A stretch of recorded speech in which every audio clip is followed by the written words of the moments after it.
This is what's called a hip posterior capsule stretch.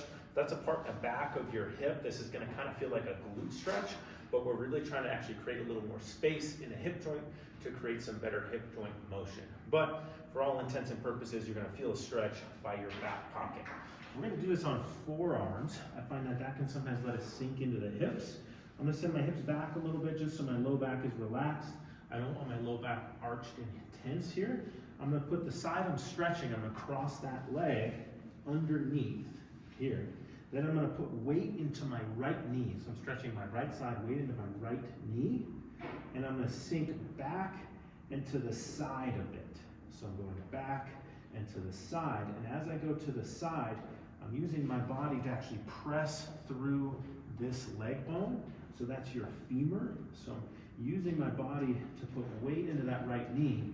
A visual that works for most people on this stretch is it's like I'm trying to push my femur, the end of my femur, out of my back pocket. So I'm really trying to get tension and push into the ground through your knee to get tension through this whole leg to there. And now I feel a stretch kind of near my back pocket glute area, and I'm just gonna oscillate up and down. And always with a stretch, I want to take some nice big breaths. Inhale, slow exhale, and on the exhale, try and release any muscle tension you might be holding here. And then of course, I would switch sides. Okay? So sometimes it takes people a little bit to find it, this stretch. Common mistakes I make is one, shifting way off to the side. So I'm kind of now just side bending my back.